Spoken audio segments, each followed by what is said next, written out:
आप खुद अंदाज़ा कर ले, तीसरी हुकूमत है, यानी 13 साल हो गए, ये तीसरा टर्नओवर है।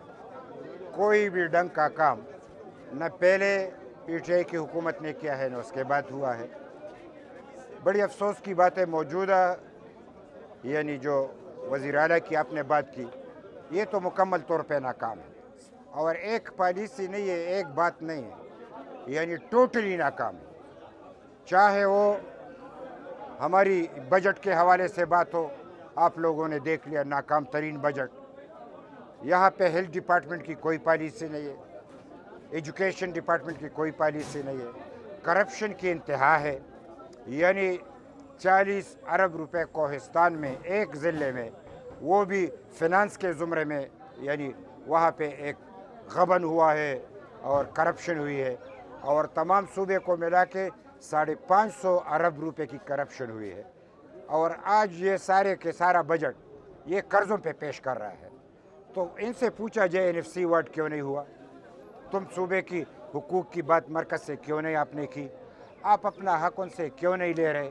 अगर तुम इनसे मिले भी हो और कुछ पैसे भी नहीं ला सकते, और आज तो इतनी अफरा तफरी है कि पीटीआई की अपनी ही हुकूमत और पार्टी में हर एक अपनी अपनी बात कर रहे हैं, पता ही नहीं चल रहा कि कौन क्या कहने वाला है, इख्तिलाफ उसमें इतने बढ़ गए हैं।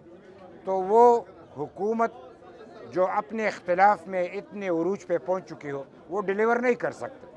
वो इस सूबे की बर्बादी की तो हर काम कर सकता है, आबादी के लिए कुछ नहीं कर सकता। अमन अमान का मसला है, आप देख सकते हैं मुकम्मल तौर पे नाकाम है। दहशत गर्दी के हवाले से मुकम्मल तौर पे नाकाम है। कौन कौन सी मैं बात कर दूँ, सिवाय इसके कि वो कहते कि मैं बानी को रिहा करूँगा।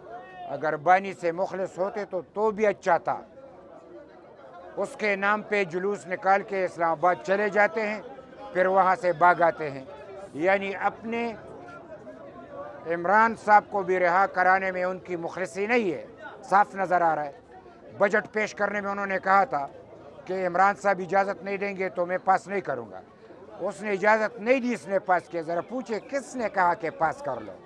लिहाजा ये इस्टेब्लिशमेंट से मिले हुए लोग हैं, ये किसी तौर भी अपने पार्टी के काम भी नहीं आ सकते, इस सूबे के काम भी नहीं आ सकते। लिहाजा मुकम्मल तौर पे हमारी सूबाई हुकूमत नाकाम है।